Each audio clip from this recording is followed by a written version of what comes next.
mesmerizing. And that's how Workingnam was born. You have investors also, and the best part is that you have already gave them successful exit. It was very difficult phase of my life. My early days was not glamorous. People should feel vibrant. Now, the moment somebody steps into Workingnam, there is an instant shift. Co-working space that has everything. It's not just about Instagram aesthetics. How co-working spaces literally work. Even big corporates are moving into co-working space. And what about the struggle you have literally gone through? And this is the side we actually want to show to the audience and viewers. In those moments of doubt, my self-talk is simple but strong. I visualize what I am building. Co-working is a people-first business. You have to actually write a letter to yourself, the younger Preeti actually. Slowly you go there. You cannot start like on 100th step. What I personally enjoyed is to be at my site always. Time. It never waits. Use it wisely. Antara of success. The other side of success in verses we were never heard. This podcast addresses the human behind every win and every wound. Today, we have a guest who has started her co-working space with just 40 seats. And today, in short span, she has increased it to 1,000 and more. And this takes a lot of hard work, sacrifices and whatnot. Let's explore today what all she had to give up and put hard work to achieve all of this, and she is expanding every single day. Let's hear about her. Hi Preeti, so good to see you. Hi. Welcome. Thank you very much. Please have a seat. Sure.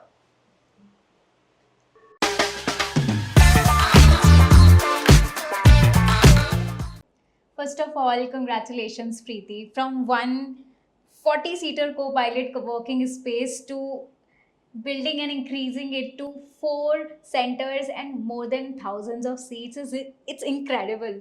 But I really want to know the behind the scene. What were you doing before, and how did this idea came into reality? How Workingdom got born? First of all, I want to know from you that what you felt the moment you step into Workingdom. Okay, I will say one word: mesmerizing, literally. Great. Thank you very much. So before Workingnam, I was into leadership hiring. And during that time, I used to visit lots of corporate offices. So I saw lots of boring building, identical desk, uninspiring interior. And at the same time, my own team was also working from a co-working space. So the idea was refreshing, but it lacked the belongingness.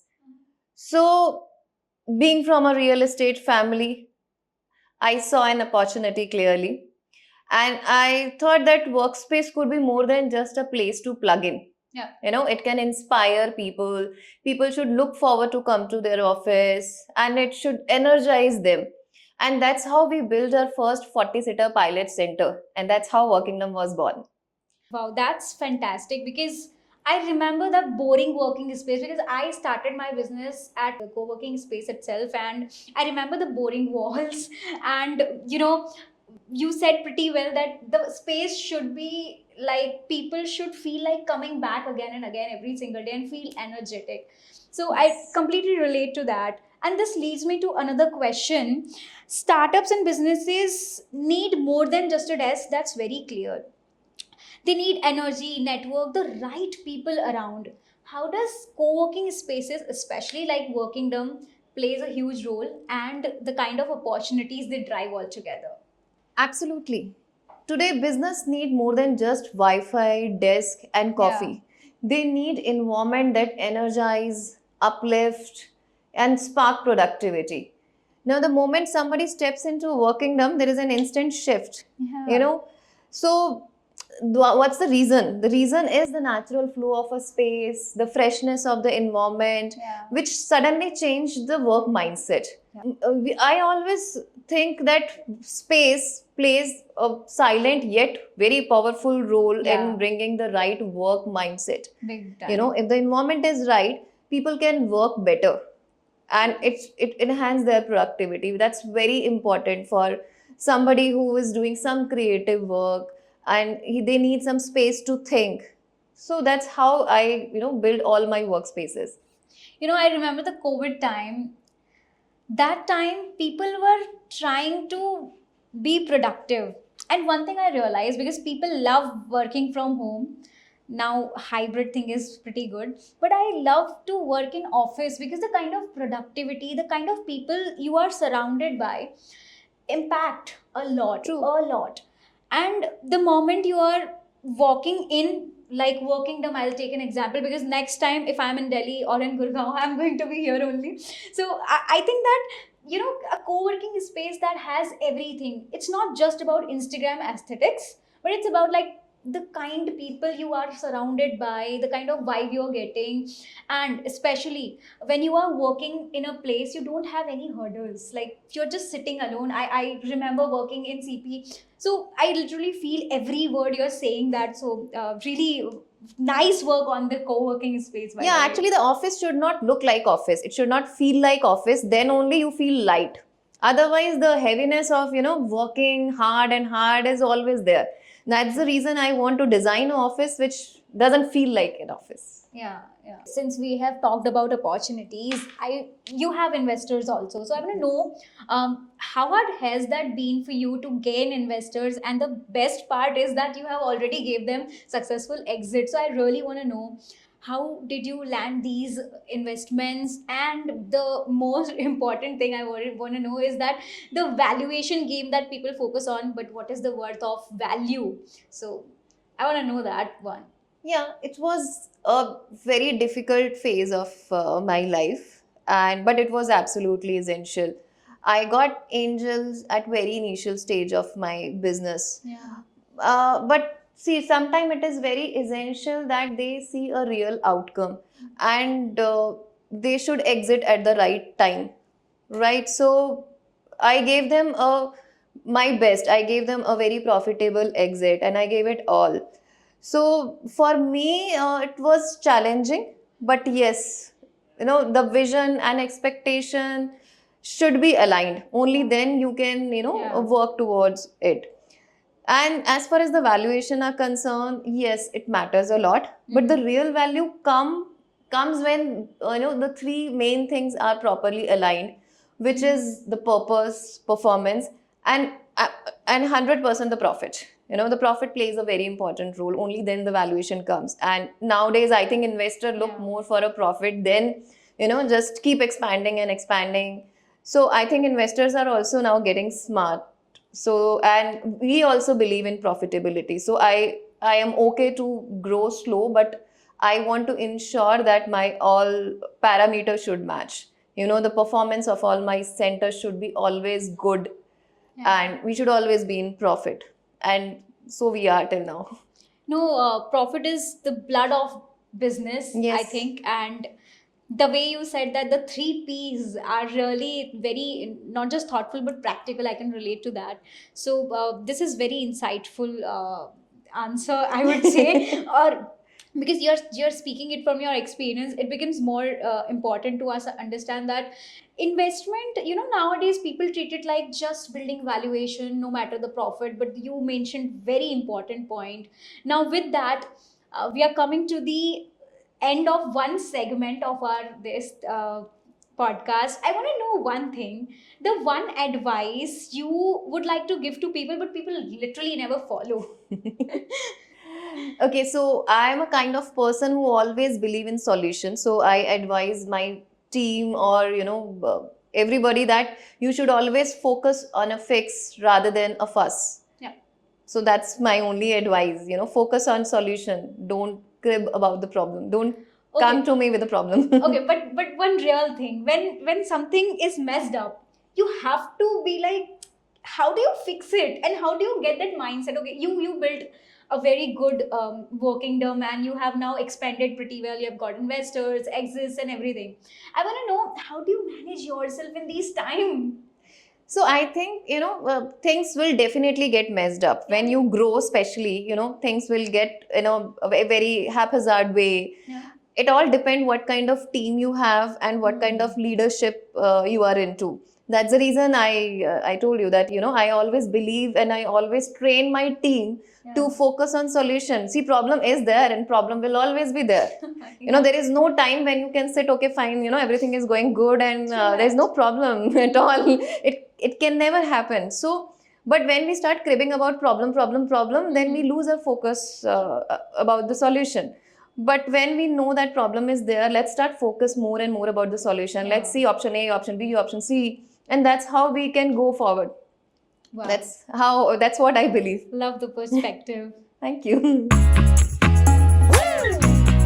So this is the second segment of our podcast where we talk about the uncomfortable truths. And when I say uncomfortable truths, I want real and raw you. Okay. Okay, so number one thing I really feel I myself want to know how co-working spaces literally work, especially part of your journey. What are the things that people either get wrong or oversimplify?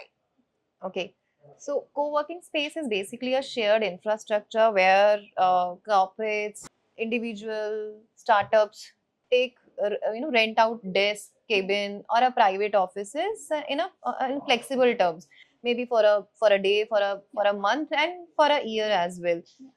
They get all the amenities to run their office, like high-speed internet, tea, coffee, printing, everything. So it's just a plug and play model. You just have to bring your laptop and you're sorted. Yeah. Now, mostly people think that co-working space is only for a startup or a freelancer or individuals, but not like that. Now, these days, even big corporates are Yeah, I moving know. into co-working space either for their satellite office or for their new project or for their expansions. Indeed. Now, as far as my journey is concerned, okay, so people often assume that the journey has been purely linear and smooth. What they don't always see that the decision behind the scenes, every decision was layered and tough. Choosing right location was always a challenging, Yeah. because what we always want to give our client is a right location in a budget friendly Nice. pricing. Yeah. So when you have to match a premium location and a budget, then it's a very hard decision to take. It's challenging, yeah. You have to give a high quality of customer experience across all the centers, and it was always, and it's still a challenging task for me. No, I agree, because as someone who runs business, I understand that when I was going for co-working spaces, even in Gwalior, like metro cities are different because they operate in a different manner. But even in Gwalior as well, looking at the side of budget to any entrepreneur is a very natural side. Like people do think that true, way. and the expectation of quality and location is always there, right? I So know. I'm sure you being, an entrepreneur, you always look for a best location, best service, know, and I yet know. budget friendly. Yeah. So for us, this is the most challenging thing, Yeah. where we have to look for a location which is convenient, and we have to give everything. Yeah. I also don't want to compromise. So that's how, the balancing of all these things are, sometimes gets really challenging. But I still, know. till the time we are managing it somehow. No, I understand. That's how like Workingdom is making, like it's a win-win. Yes. And I feel this win-win formula is now getting popularity, and it is high time that people should get inspiration from you as well. Okay. So entrepreneurs, while building their businesses, takes a lot of decisions, go through a lot.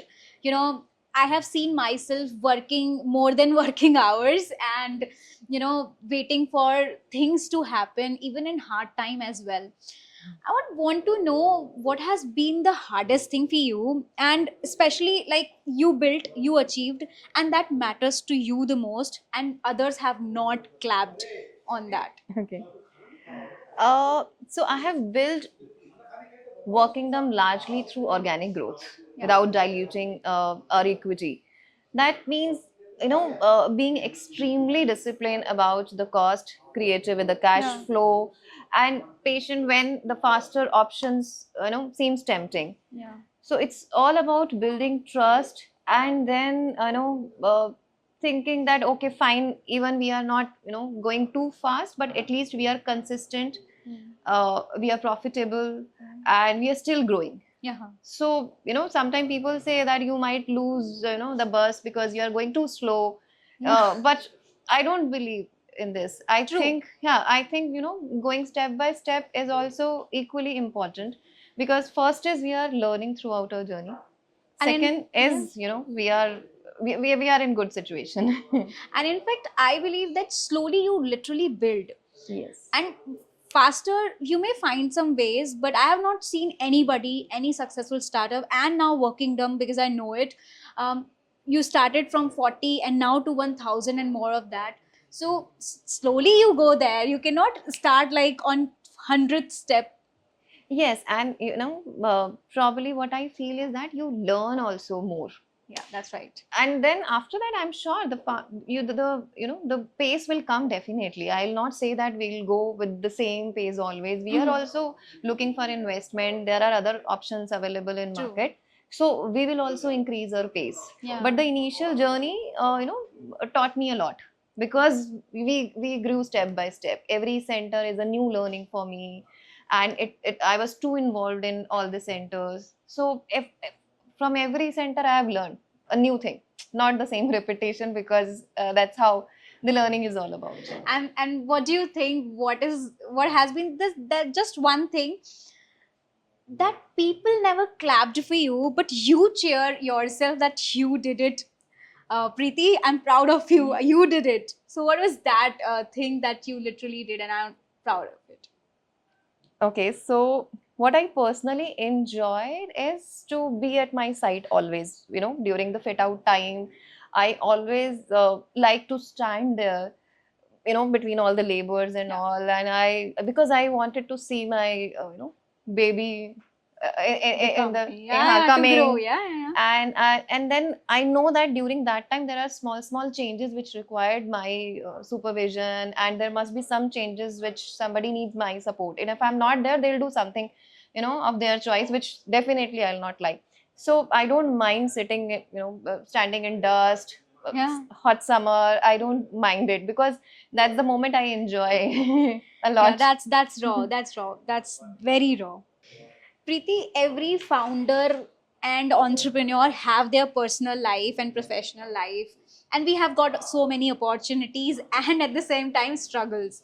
How do you manage yourself in burnouts, and how do you literally, stay productive and still manage it all? Okay, so see, I have learned to choose my battle, trust Yeah. my team more, and protect my headache. I don't believe in pretending to have it, all balanced, but I do believe in showing up with heart every single day. Yeah. And that's how, I keep myself away from all those headaches. When I am working in my business, what I have felt is, consistently you have to be there. And one big time thing I learned in my life is the team you have. And since we were discussing off camera also, I would love to know, how have you hired this team so that you can, live without burnout? Okay, so as I told you, I'm from a leadership hiring, I was running a leadership hiring company. Yeah, so you're pro at it already. Yeah, so so that's maybe the reason, because I know how to hire people. I can understand what they are pretending and what they're actually doing. So that's a gut feeling sometime I have, and sometime the questionnaire which I prepare for them. And moreover, it's not only hiring a right talent, Yeah. it's about managing the right talent, giving Oh, that's them right. a Yeah. great path to grow, Yeah. giving them an opportunity to grow, Mhm. to express themselves. And that's how we all build trust. So True. that's the reason my team stick to me, Yeah, We're and they always, push you to yeah. let's get bigger goals. Then I 1,000. can depend on them also.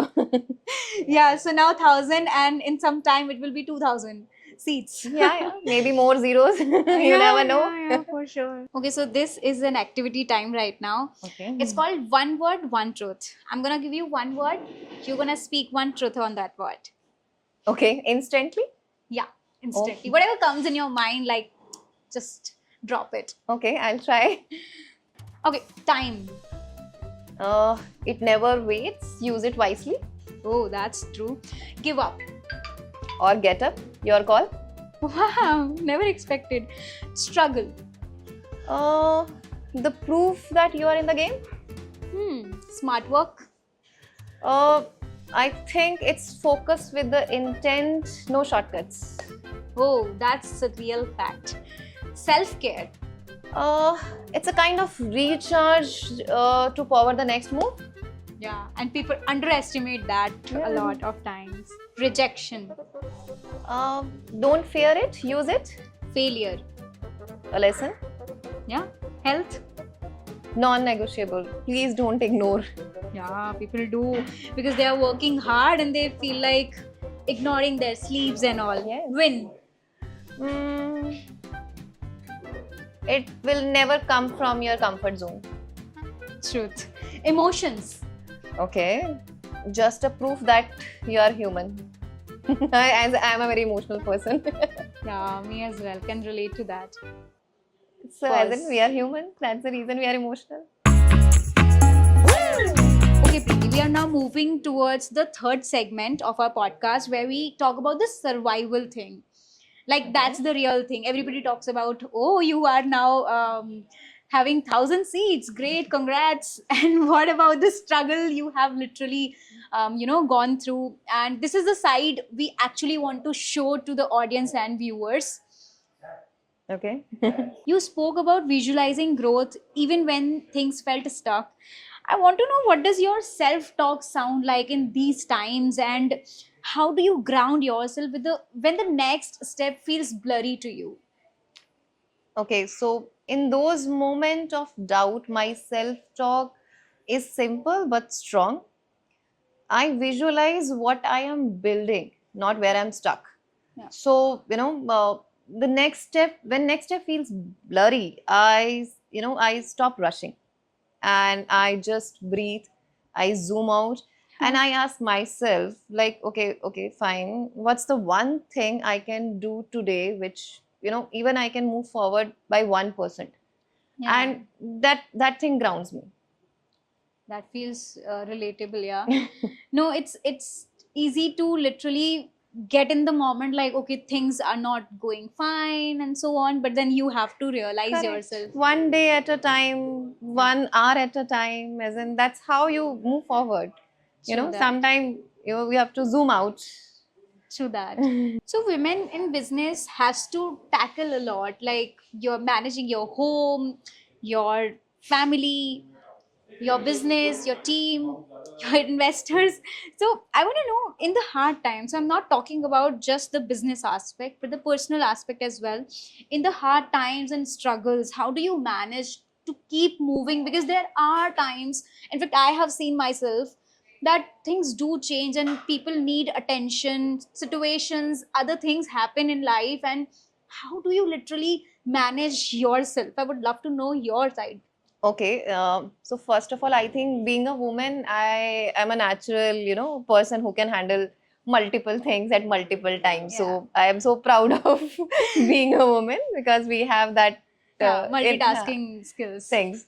But during hard time, I reminded myself, that why I started, Yeah. and that clarity becomes my fuel. Yeah. So I have learned not to wait for the perfect conditions, but just to keep moving, even if it is slow.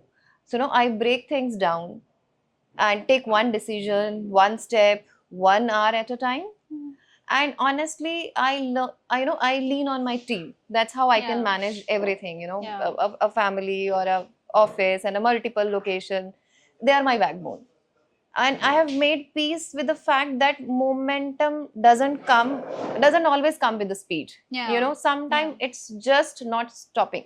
Yeah. When we are in so hurry, then we might, sometimes we lose something, maybe the family part, maybe something in business part. But when we, take things lightly, slowly, then at that time we can give time to everybody, and that's how we can manage everything. So we can juggle between anything, and that's how I'm doing till now. No, kudos to you, because I know, being a woman, and you have to actually, naturally, you have to manage it all. I have seen a lot of times that the many manifestation, we scroll the reels every time and we see that manifestation is something like people are going crazy about it. But Buddha has already said it way before, and you actually believe in that. So I want to know that side of yours on it. See, manifestation is not just about wishing. It's about thinking clearly, believing in it, and working towards it. Right? And that's every single day. It's not like, one day I'll think this, other day I'll think about something else. So it's about consistently thinking about one thing and working towards it. And that's what, Buddha meant. And that's what I follow. No, that's absolutely correct. Now, this is the again activity time. I would love to know what are your three tools, three habits, and three mindset. Because I'm keeping it three because it is more quick. People literally want to follow that. These three things differently. How do you actually prefer summarize your entire business, entire lifestyle, and whatever you have built and success Okay. today? Okay. Tools, habits, and mindset, right? Okay. Starting with three tools. Okay, tools maybe I'm a simple person, so notebooks and pen or a marker. Like me, I love writing on my table as well. Google Calendar, obviously, yeah, that's managing needed. too much of work. And then team chats, WhatsApp and Slack, we generally use WhatsApp majorly. So these are the tools which I use. And the three habits. Okay. Habits is like first is morning workout. I always try never to miss my workouts. And then morning prayer when I come to my office, and before sleep also, I do a little bit of prayer or Journaling. chanting. Yeah, And then reading books. yeah, these are some nice ones. And finally, the three type of mindsets you follow. Okay. So first one is, I think, keep moving. Yeah, Even if it is slow, like, I've been saying it a lot. And then third is obviously focus on solutions, please, not on the problem. And the third one is keep learning and keep adapting. that's That's little it. one. I think you have been really honest. You had to give a thought, and then you came up with these tools, mindsets, and habits. And I think these are very necessary, very raw, and still important.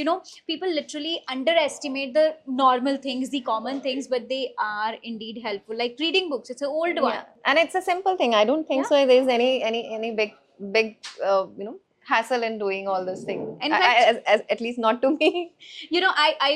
I'm not a book reading person, okay, but I literally feel that reading books is a good habit. So I don't keep it like I want to complete one book in one single week itself or in a day. I be like कि ठीक है, I'll just read one book in 1 month at least or 3 months at least I'm just learning and growing up. So yeah, Yes. I completely get you. And so for book, as in, I always want to connect with the book. So Yeah. there are number of books which I'll not even able to finish it because I'm not able to connect with them. So Are you for me, currently reading any one book? You want to name it? oh yeah, I think the one which I'm reading currently is The Law of Human Nature.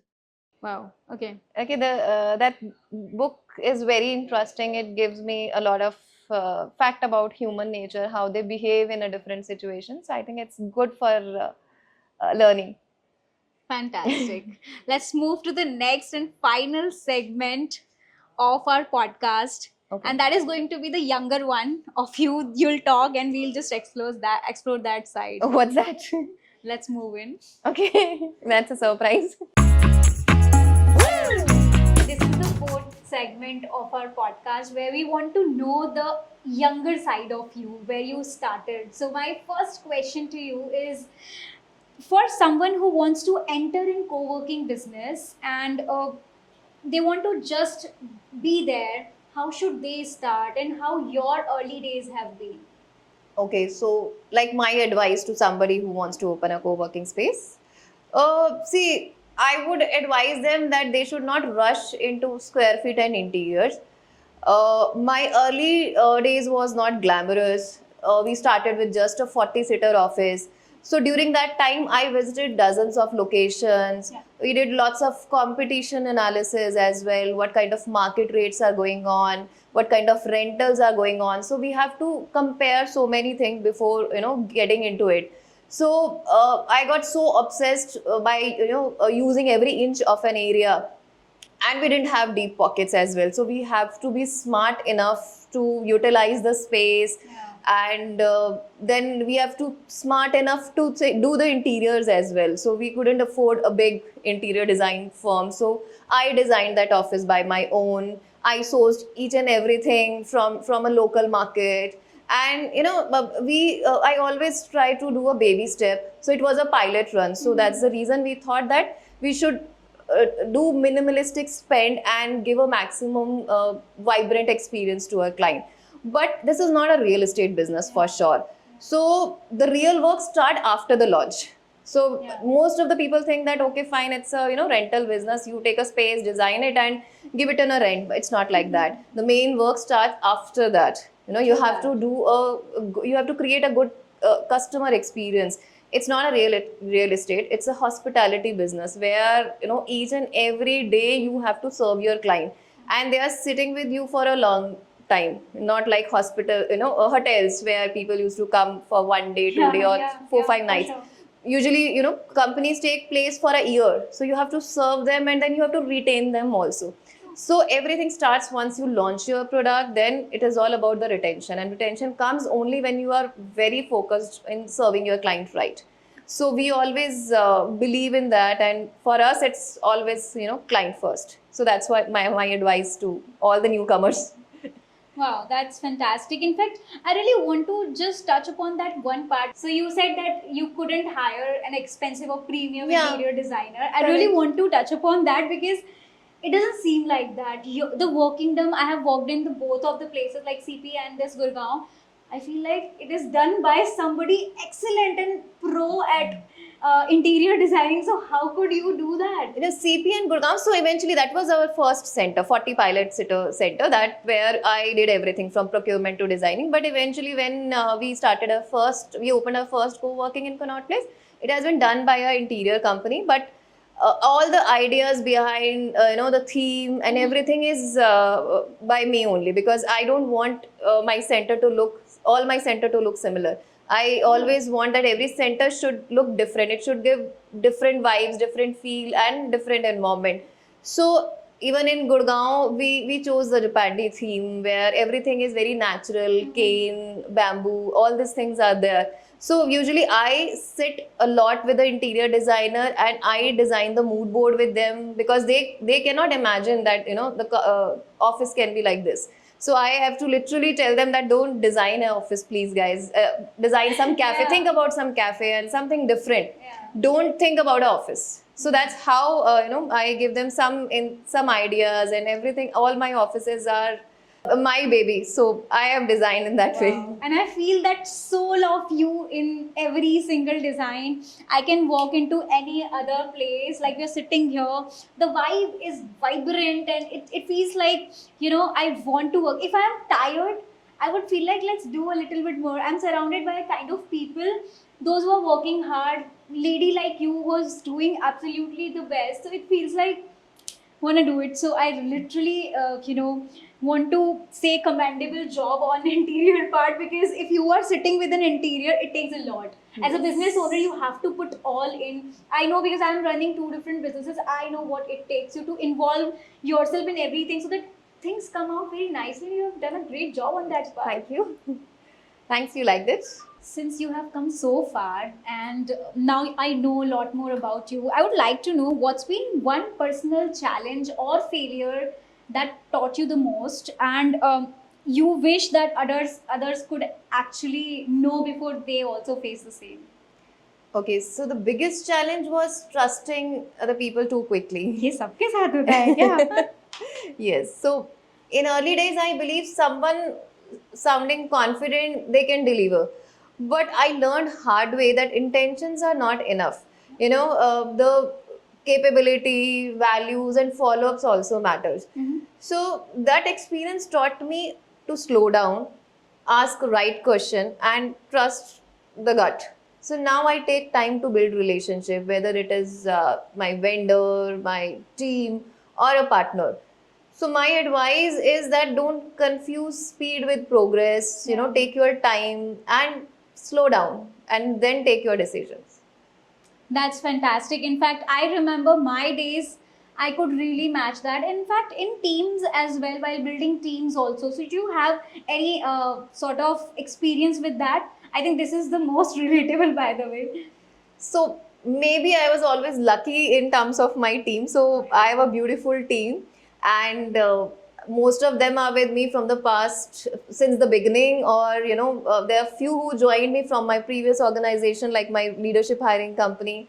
So they are with me from the past 10 years, you can say that. Wow. So I am actually lucky in terms of my team. I can bang on them, I can depend on them, and that's how I can travel between Mumbai to Delhi, because I trust my team, and that's how. So I think, Preeti, that it's not luck. Let's call it the hard work that you have achieved and the way you are, hiring people and you are taking that decisions. And as a businesswoman, you have to actually be that accurate that, okay, I'm going to hire this person. Because when you're starting out, I remember because I have one or two employees who are with me from day one. So I remember this feeling that the day you make that decision, so that's the power you have got. It's not lucky. I would say that clearly. yeah, maybe.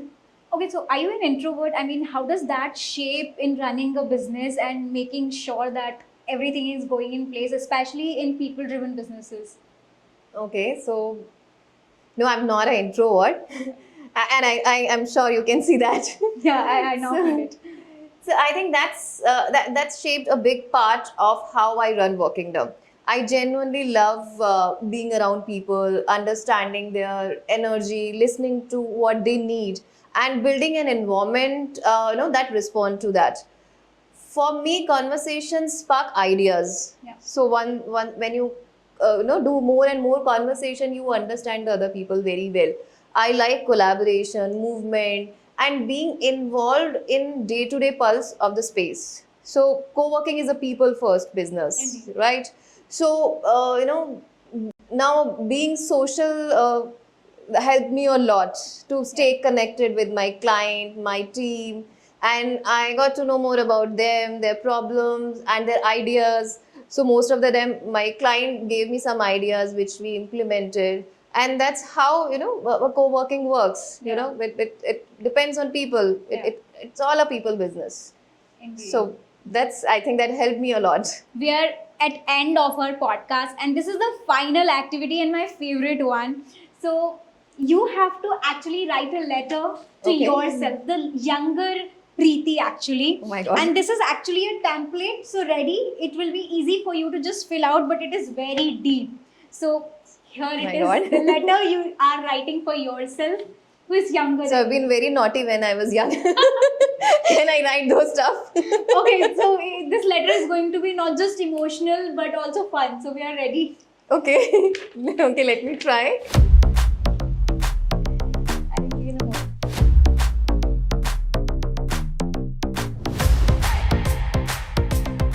I've read it. This hits deep, and I'm gonna show it to you guys as well, to all the viewers. But moving forward, I have this. Okay, so I love art and craft. Okay. But I have done something, and this is just a thank you for being who you are. Oh my And God. this is also handmade, by the way. Oh, wow, so it's very not that nice. perfect. But yeah, I would want you to just see this whenever you Okay. are feeling like it's too hard, because this is coming. So can I from, open it? Please, Okay. because this is coming from a women to women who knows Oh how my hard God. has been for you. Beautiful. Wow. So one letter you gave to the viewers, My and God, the one it's- letter you really need to. Beautiful. Thanks a lot. Okay, so you can definitely come to this again and again, and I'm sure you will feel the kind of work you have already done My for the goodness, very industry, nice. for any women out there, because as we were discussing, the women in real estate are very less. So it would be an inspiration for many. This entire podcast is definitely going to influence so many girls and women out there to actually step in this world as well, the real estate world, which Yeah, is there's nothing scary about it. yeah, and in fact, because I come from a background where I'm a first generation entrepreneur. I know how hard it is, and people want the inspiration to actually see. Now you are there, you are telling what we discussed, everything, how one can start co-working business, what those mistakes they shouldn't do, and how you landed your investors and gave them exit as well. So this is going to be fantastic. I really want to say once again, thank you for being who you are, and thank you. Thanks a lot for covering all this thing. I've never imagined and thought about it before. Oh, I'm glad that I did then. Thank you very much.